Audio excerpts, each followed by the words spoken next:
Hello friends, bienvenidos. My name is Jen, aka Jen Kahlo on social media, your local witchy friend and intuitive guide through the occult. As always, my lovely husband and co-host is David, aka Premier Pulls on social media. On today's episode, Jen explains Yule. Welcome to the show, grab a chair, make yourself at home. Jen's got stories to share, you'll never feel alone. Okay, definitely Christmas time. We're hitting that time of year. We're actually recording in December, so that's like perfect. But yeah, we're going to talk about Yule. I'm guessing this is one of the episodes along the lines of like the different seasonal... The Sabbaths. The Sabbaths. Mm-hmm. Okay, cool. Yeah. And again, shout out to Zia with her book, Wheel of the Year, yes, which is where we got a lot of our research from. It is so great if you want to start, celebrating the Wiccan Sabbaths, get to know more about the holidays.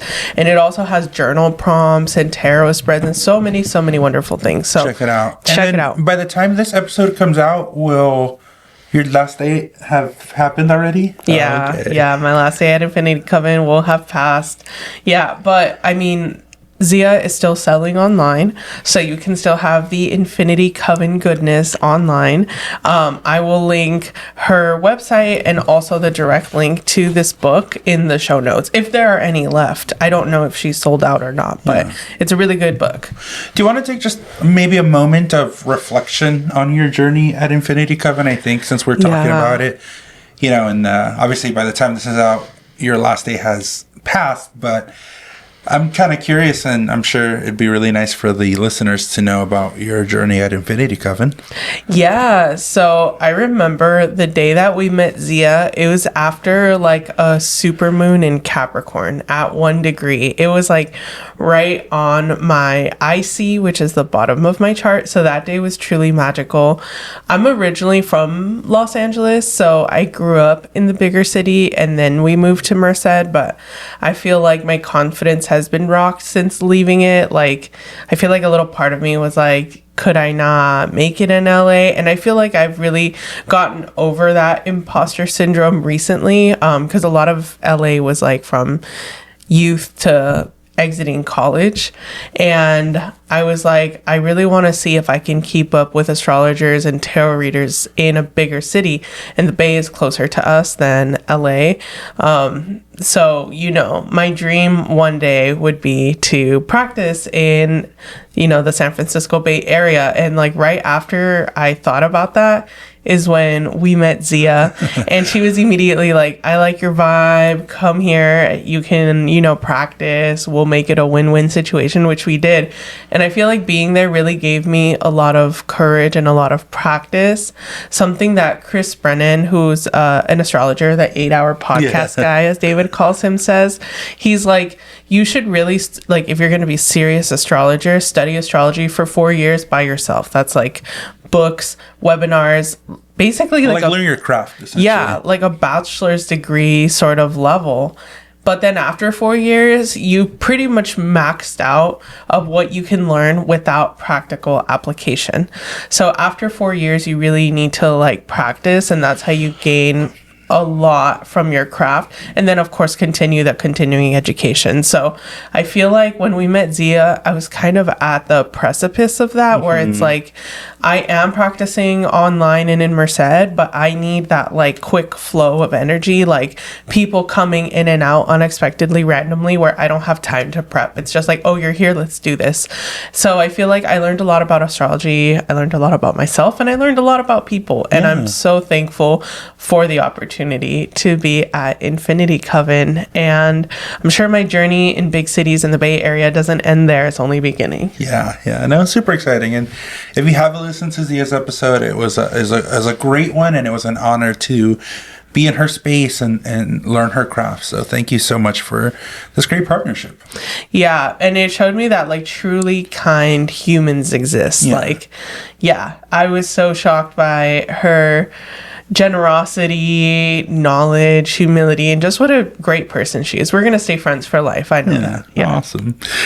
All right, let's get into Yule. Basically, Christmas. Yeah. It does coincide very, very closely with Christmas. Like all the other holidays, we'll talk about how the church co-opted it. Yes. But what is Yule? Let's start with that. It coincides with the winter solstice in the northern hemisphere where we are, and it is the longest night and the shortest day. So, I like it because it follows the seasons, it follows astrology, it's the first day of Capricorn season. So I really like Yule. And actually last year Yule was special because I did a spell for a client and I stayed up till like 3 a.m. I don't know if you remember that. I don't necessarily, because it's more common now than ever that you're staying up late for spells for clients, and they're interesting. Yeah, I had to time something with what one of my clients was going through. They basically like hit rock bottom in one of their points of their life, and I was like, this is perfect because the longest night, like if you make it past the longest night, like you're good. It's all uphill from there. So I was like, this is the perfect timing to do this spell to turn like this one area of their life around. So yeah, I stayed up until like 3 a.m. doing this spell for them. We were listening. Sorry, I don't mean to cut you off, but we were listening to a podcast episode for a podcast called Snap Judgment. I used to listen to it all the time. It used to be one of my favorite podcasts, but I hadn't listened to it in years. And we heard this really cool story of like a medicine man on a reservation where he had to do like a spell, and like they stayed up overnight and like it got broken in the morning, but the night was so tumultuous, and like it was basically almost like a werewolf transformation situation where they had to they brought in this kid who had been cursed, and they had to like take this curse off of him, but essentially like they barely survived the night. So a lot of occult stuff happens at night, huh? Yeah, and this is the longest night, so I'm guessing it has a lot of spiritual and occult meaning. Yeah, well, it also marks like, I guess technically it marks the first day of winter, but the way that I see it, it's like in my head the last day of winter, because we're gonna get more sunlight from this point. So last day of winter. That's how I see it in my head. That is not correct, but that is how I view it. Well, that's how I view it because it's the longest night, and from that point forward, it's like the night is only gonna get shorter until we get to the equinox, the spring equinox, where you have equal light, equal day, and then the summer solstice where you have like the longest day and the shortest night. So that's how I view time. I wonder what time nighttime is going to start on Yule this year, because I feel like it's getting so dark so early, because around 5 it's getting dark. So it just depends where you are. I can't answer that question because it's like, how far are you from the equator, like where are you at? So but it is like, regardless of where you are, it is the longest night. All right. So if you're in the northern hemisphere, let's learn a little bit more. Yeah. So it is Germanic or Norse in origin, so European. We still need a Norse expert on this podcast. We do. Yeah, this is the second time. Yeah. I'd love to dive in deep into Norse mythology. I know that Vanna, who is Pan-Hellenic, knows a lot of Norse mythology and like is the closest expert we know to, but if we could find someone that specializes, just did Norse stuff, like I think that would be really cool. We cool. talked about it during our Afterlife episode too, right? We talked about Valhalla. Yeah. But in the 4th century is when you saw Christianity claim or see like, oh, Yule is the thing. How can we co-opt this for Jesus? And that's when they were like, you know what? Jesus's birthday is actually December 25th always. So, yeah. Easter, remind me, because I don't keep up with my Jesus knowledge. Easter is his resurrection, right? But not his birthday. His birthday is December 25th. Okay. According to the Catholic Church. The Christian Church. Yeah. Okay. Christianity. But it's not really though, right? I think it's been proven that like supposedly it's like in August or something. Yeah. He went from a Leo to a what? To a Capricorn.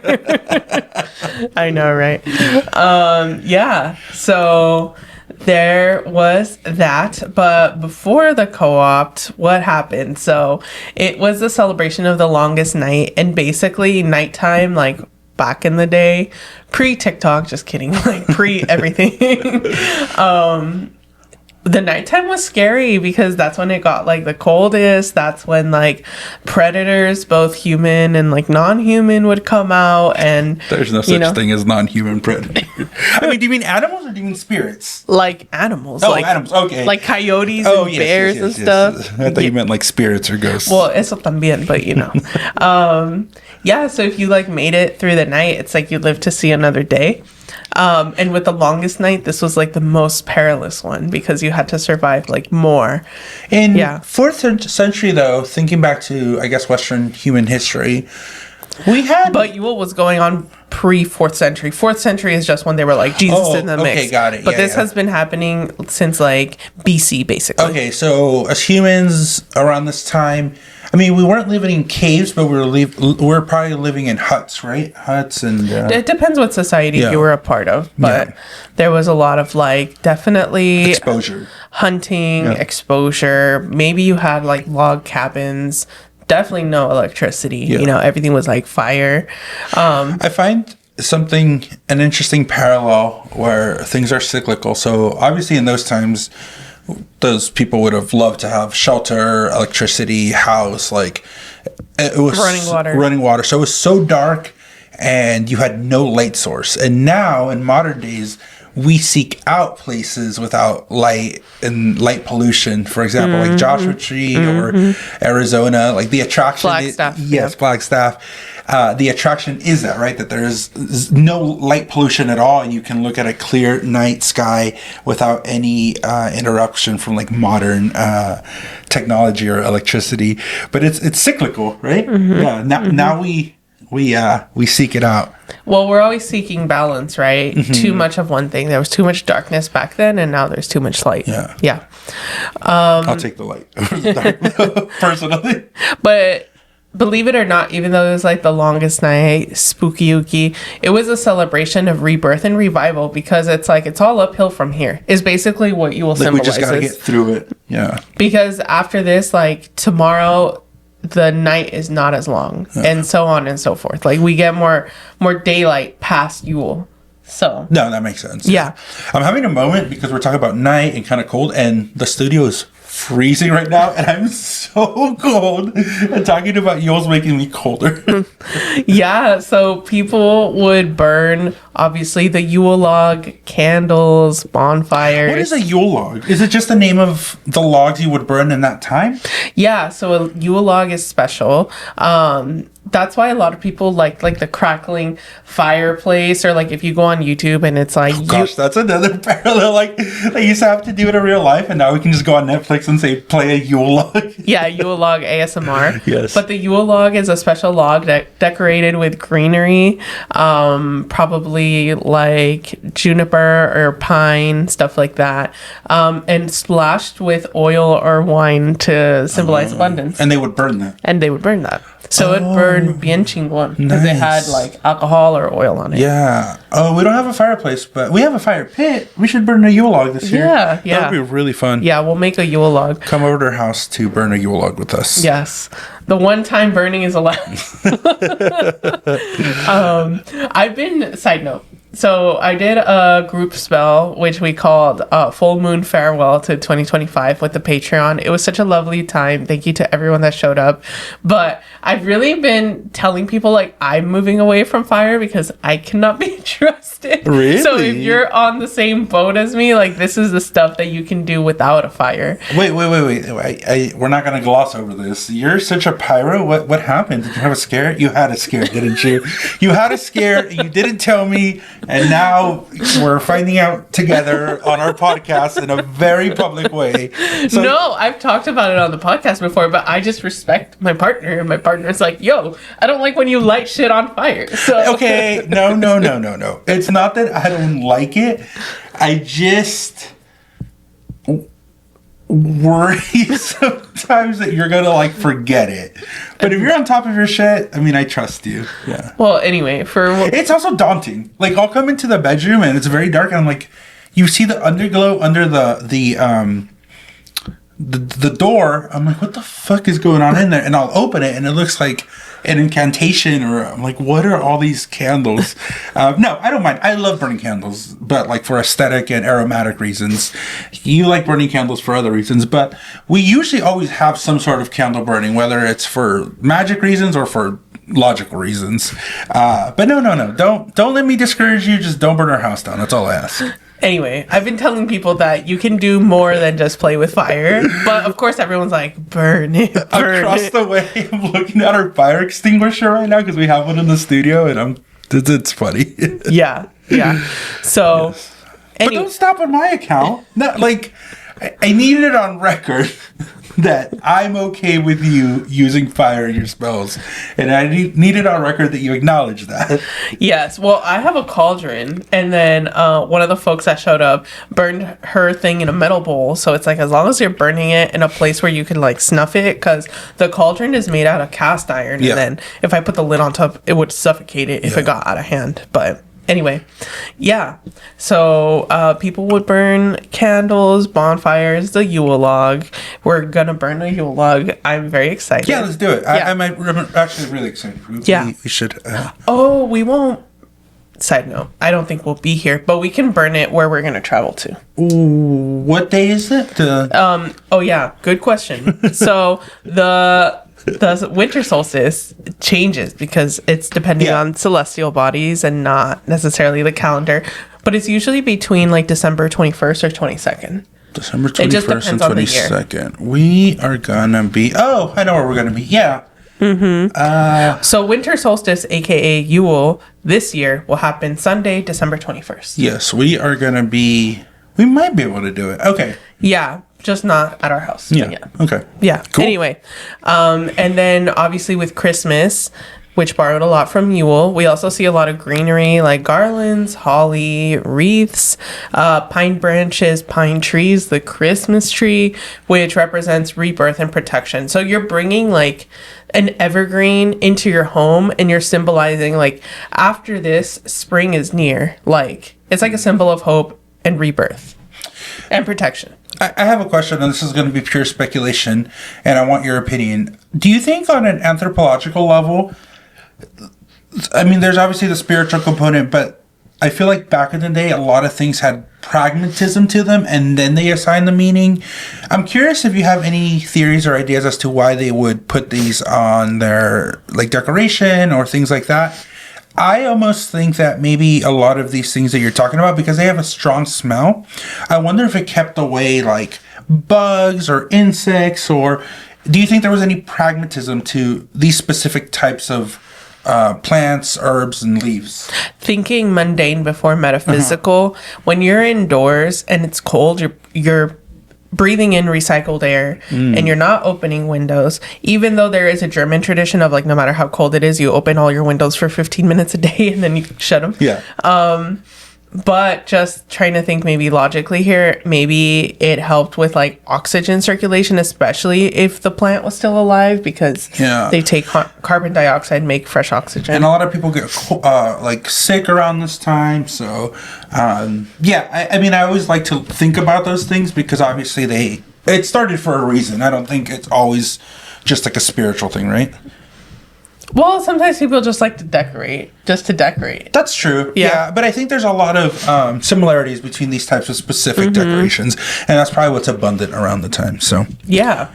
And then, of course, another part of it was feasting because you wanted to celebrate the darkest night. It's like instead of being like, oh my God, this shit is taking forever. It's like, let's make it fun. So you stayed up late? Stayed up late with family and friends. Because also when you're indoors and you retreat, especially back then, like no cell phones, maybe you had like a few books and stuff, but really what you had to look forward, no TikTok, no doom scrolling. What you really had to look forward to was spending time with your loved ones. Like that was the reward of winter, I suppose. So, and again, going back to the pragmatism of it all, that body heat was important back then, right? And if you weren't getting along with your loved ones or had beef between your family, it must have been a very awkward winter. So I'm sure this also probably grew out of necessity to ensure tranquility and peace within the house. Right? I can see that. Yeah. I can see that. So yeah, folks had celebrations and would eat things that are in season, obviously, because they only had things that were in season back then. Things like meat, specifically like any cured meat, root vegetables, or preserved fruit, kind of like in a fruit cake. Yeah. You know, spices, stuff like that. Okay. The ones we talked about before, the Sabbaths, we talked about abundance and we talked about like harvesting. In this case, because we were talking winter, there's not too many things. I mean, we're kind of done harvesting for the year by this point, right? You're tapping into your reserves. Your reserves Yes. from Lusana or Samhain. You got it. Okay. The root vegetables make sense. Those are a little hardier, and then, but nothing fresh, right? We're not talking like super fresh herbs or fruits. Like Root vegetables grow underground, so like potatoes, carrots, stuff like that. The other thing is, I think by this time we've pretty much evolved into like modern humans, Homo sapien sapien. Yeah. But I wonder, and I don't know the anatomy of humans in the sense that, like, I wonder if our body does go into some sort of hibernation around this time. And if around this time when Yule was happening, maybe we were a little more in tune physically to engage in our hibernation settings per se, where we're not doing too much. We have to conserve energy. We have to conserve heat. Hunting must have been really hard. So I'm kind of curious, like, what are your thoughts on that? Yeah, I believe it. I think that we were probably more in tune to our circadian rhythm. Yeah. Like, unless you had insomnia for a medical reason, there was no need to stay up. Like, now we stay up doom scrolling with the blue light and all that. The world runs 24/7. And the world there's runs people who 24/7. work at night, and there's people who work early morning, that graveyard shift. But for example, in bears, when they hibernate, I think there's a misconception that bears go to sleep in the winter. Like they go into their cave and they sleep. And it's not necessarily that they're sleeping. Their body just has a transformation where it optimizes for like fuel consumption. Obviously, they're a lot more sluggish. They can't go hunting as much. But it's a slowdown metabolic of their metabolism that helps adjust to like those winter times where there's not as much resources, when you don't have the energy to go out and hunt and gather. So again, I'm kind of curious if that mimics what we did as humans at this time. Yeah, maybe. Yeah. And then there were celebrations with loved ones, gift giving. Again, because the gift back then was really like spending time with loved ones. But a lot of these gifts, obviously, they couldn't just go to a shop and buy something. They had to take the time to really craft and make something with intention. So a lot of folks that are reclaiming Yule, it's like if you're going to gift a gift during Yule, tongue twister. It should be a little bit more like either small business or something that you made yourself. Okay, to kind of modernize it. Yeah, a lot of this is more the psychological survival than the physical, right? Yep. I was talking to my brother, who again, he's a hot shot. I've mentioned that in the past. A hot shot is like a forestry firefighter, like the top of the top. And he just finished his season, and he was telling me, he's like, there's two parts to this job. The first one is the physical part, which he's like, I can manage, but the hardest part is the psychological part. That's what breaks you. Yeah. And because you're stuck in the mountains. I mean, you're stuck in the mountains. You're in like really bad conditions. You're just exposed to the elements, and it kind of reminded me of this a little bit, where a lot of it isn't really survival in the sense of like preparation, right? Yeah, we're eating some of our reserves, but it's not like, this is very festive. Whereas I would think around this time, longest night, super cold, we'd be more pragmatic traditions would have come of it, like reinforcing your hut, doing like something like that. But it's very festive, right? It's very like time together, let's spend family time, decorate. Decorate. So it leads me to believe that this part, like the physical, was brutal, right? And I think at that time they just accepted the reality. It's like, shit, this time of year is coming up, it's going to be a shit show. But in order to survive it, it wasn't more of the physical survival. It sounds like it was the psychological survival of like unity and basically society, right? Yeah, I can see that because there's a big pull towards like spending time with other people, being in harmony, being optimistic. Like a big part of Yule is optimism. Yes, of like what the upcoming things are, and they don't seem to be too worried about the survival, right? Well, I'm excited to learn a little bit more, and we're going to definitely touch on different aspects of Yule after this break. Today's episode is brought to you by us, Kythera Collective. If you've been vibing with the energy of the show, then you're going to love the Kythera Club over on Patreon. It's a space that I built for the cosmic, the curious, and the slightly chaotic. You know who you are.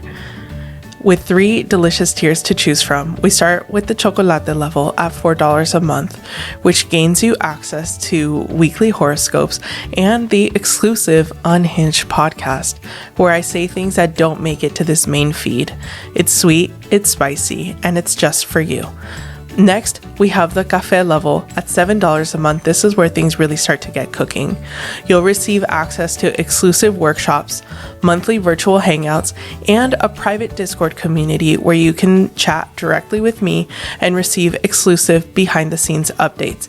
It's magical, cozy, and a little unhinged in the best way. Finally, we have the tequila level. This is the VIP lounge. At $25 a month, you'll receive everything from the previous tiers, plus a personal 15-minute one-on-one session with myself or David each month, and discounts if you want to extend the session. It's a whole vibe and a powerful way to receive personalized guidance. So if you've been laughing along with us, crying or rage screaming in agreement, come hang out with us at the Kythera Club. Head over to patreon.com/JenCalo and choose your tier.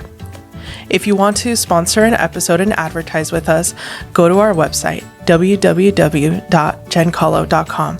All right, now back to the show. Welcome back. So one final aspect of a crossover between Yule and Christmas are carols, believe it or not. Okay. Yeah, so there are Yule carols. People would spend time singing together. And then, as we know now, Christmas carols. Yes. So yeah, just another way to bond, another way to celebrate. A lot of Christmas carols now, though, I didn't have the time to research any Yule carols, but I heard there are some out there. But yeah, a lot of Christmas carols are very much geared towards like Christ is here, Christ is reborn. You know what gets me every year is I love Christmas music. I get really in the mood, like Mariah Carey. Defrosting and during Thanksgiving is like one of the funniest memes out there. But one thing that I know logically, but I seem to forget. Like, I always like these moments. I enjoy Christmas. It's very family oriented. So I look forward to Christmas music.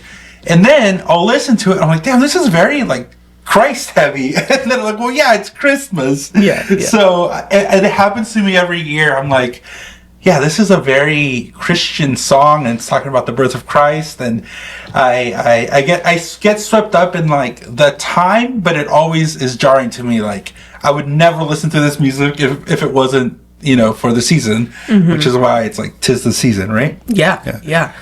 And interestingly, there are some crossovers or some associations with Odin and Freyr, which is a Nordic god. So Odin is not confirmed to be Santa Claus, but the similarities are a little bit interesting. So do you know Odin? Yeah. Okay. Yeah. So Odin was the all-seeing, all-knowing father, as they called him, and he only had one eye. And he also had sort of like a crucifixion sort of story too, where he died and was reborn. But anyway, the similarity specifically with Yule is, so Santa rides his sleigh, but Odin also leads the wild hunt, as they call it, to gather souls of the departed, also on a sled with some animals. So it's like Odin is riding a sleigh, which is very interesting. And then, like I said, Odin is all-seeing, all-knowing. They say that God is all-seeing and all-knowing.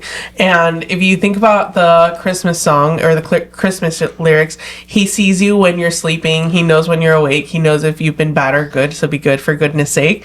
Odin is also all-knowing and basically knows what you're gonna be up to if you believe in He knows Odin. the shit you've been doing. Yeah.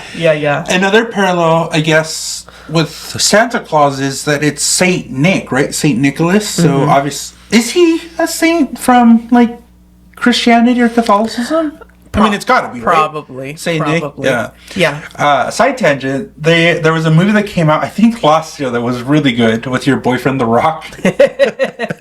It's essentially they get Santa Claus gets kidnapped, and The Rock is his bodyguard, and he has to go on an adventure to go save him. It was super cheesy, but I really liked it. It's a good Christmas movie. Yeah.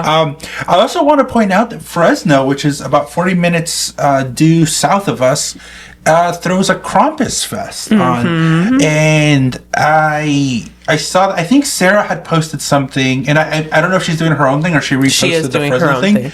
But I thought that was really cool, right? And I think it's really cool to embrace all these different traditions. But is Krampus? That sounds like it's kind of related to Krampus is Germanic, I think. Yeah. But yeah, Sarah does her own thing where she does pictures with Krampus instead of pictures of Santa, which is super cute. I learned about Krampus, I think, like everybody else, through The Office, when Dwight dressed up as Krampus and went around like with the tradition. Yeah. But there's all these parallels, right? They all kind of steal and take from each other. But I did not know about Odin, and it sounds like they took a lot of inspiration from Odin. Yeah. And then there's also, like I mentioned, Freyr, which is a Norse god associated with peace, prosperity, fertility, sunshine, and good harvest. So it's like after Yule, we get more sunshine, more Freyr energy. Yeah. So, yeah. Awesome.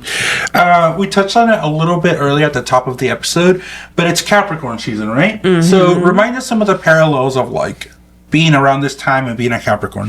Well, Capricorn is ruled by Saturn, and Saturn also has strong associations to Odin, which is like the disciplined old man, father time.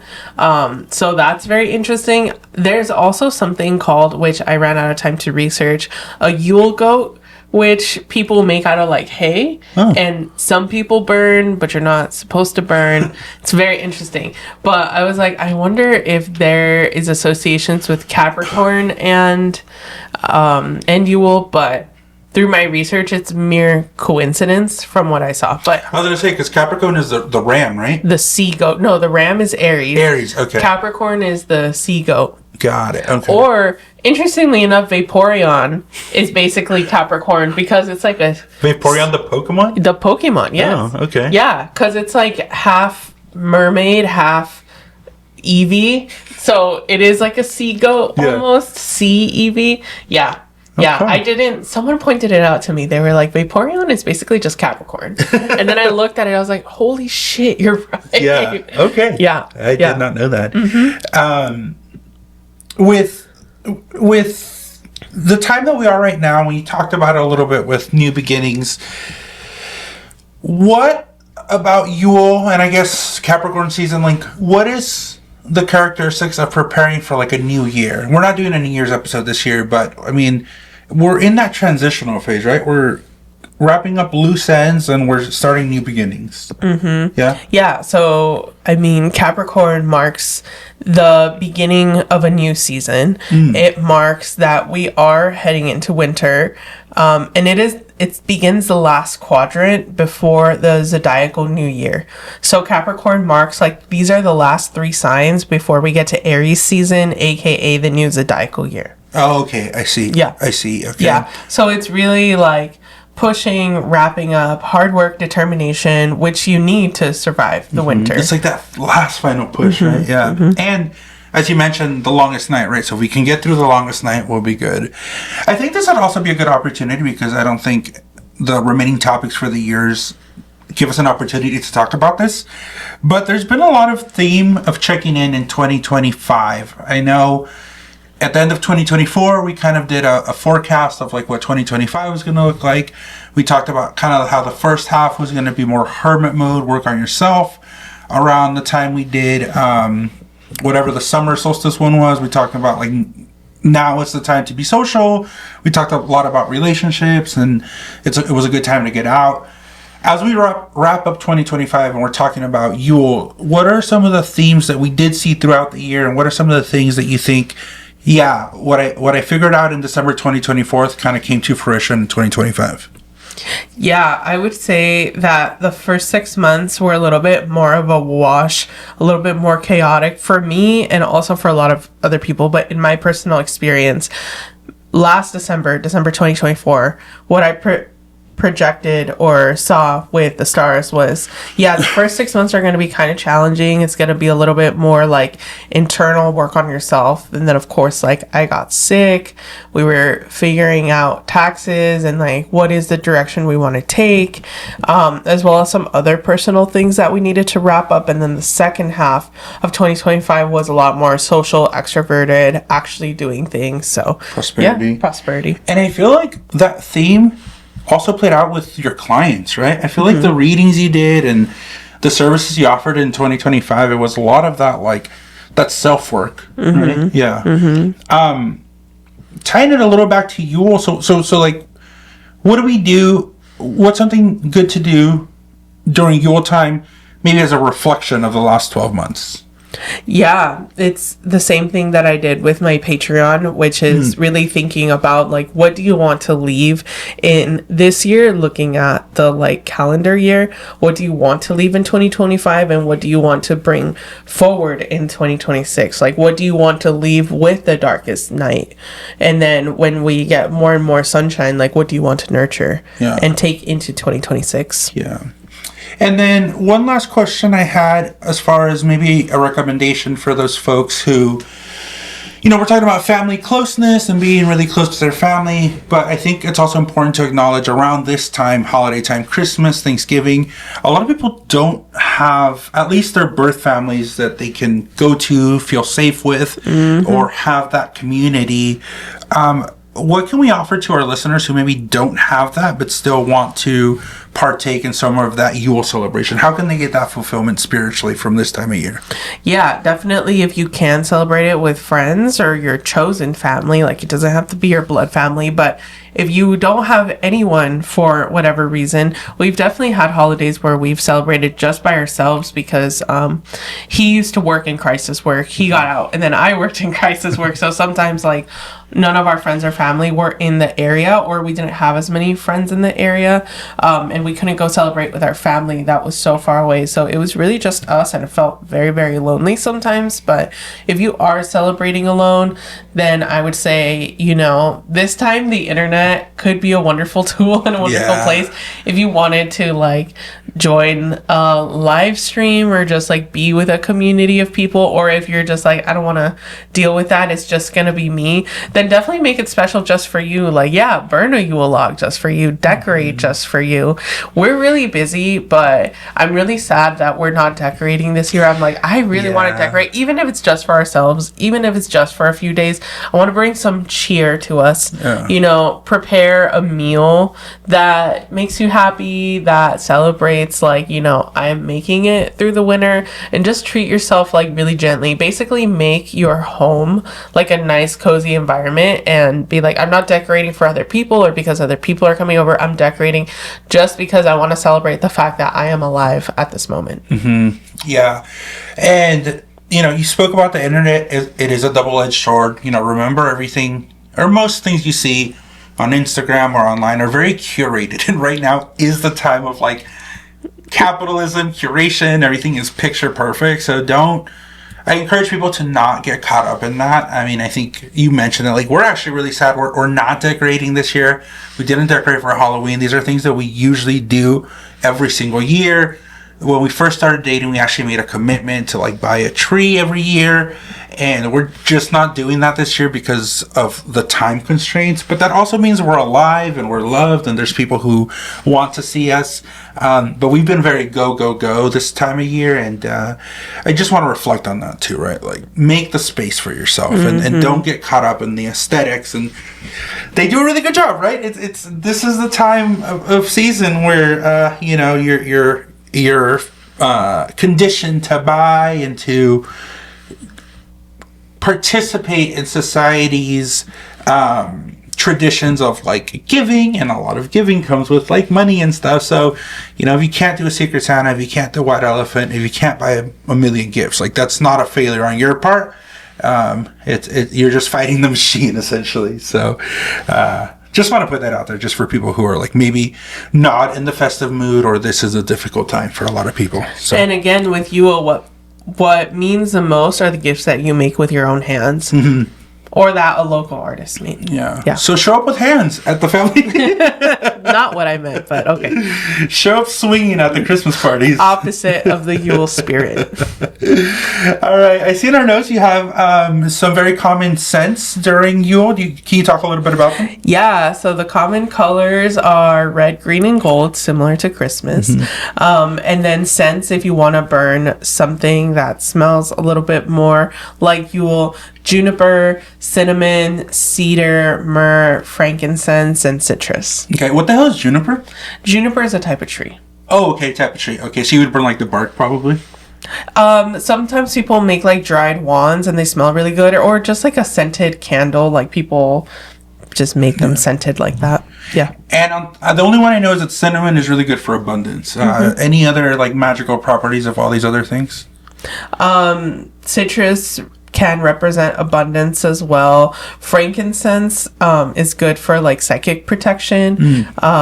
Myrrh, I do not remember. I know that juniper is sacred with the Diné people, also known as the Navajo people. The like dried seeds could be made into jewelry for protection as well. That's just something I remember when I visited the Diné land. So that was very cool.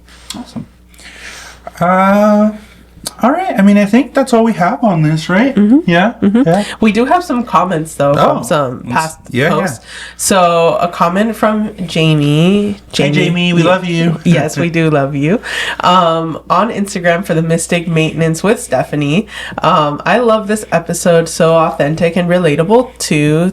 and then she tagged Peachy Glow Aesthetics, which is Stephanie's account. Follow if you haven't. We appreciate your inclusivity and commitment to your craft out here. Keep us our most confident selves is such a gift. Yeah. No, that was a beautiful, beautiful gift. Stephanie's episode did really well. A lot of engagement. And we also had our Ozzy Osbourne episode come out, which Jamie did sponsor. So thank you again. Yeah. And that was a really fun one. I hope we did... Ozzy and Black Sabbath justice.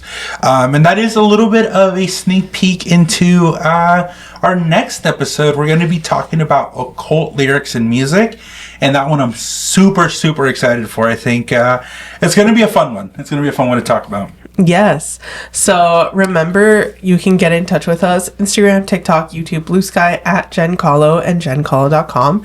If you like this show, share it with a friend who might find it interesting. And then wherever you're listening, rate it and give us 5 stars. Awesome. All right, everybody. Well, happy Yule. Happy holidays. If you come up to me and say Merry Christmas, I will not be offended, but I usually respond with Happy Holidays. So really glad to have everybody in our life and have such a wonderful community. And for my Yule is I just want to say, like, I'm thankful for our community, and even though we're not all huddled up together keeping each other warm, we're keeping each other warm through kind of our podcast. So thank you for being part of our community. Remember, the magic within you makes the world a more beautiful place. Blessed be, and signing off. Bye.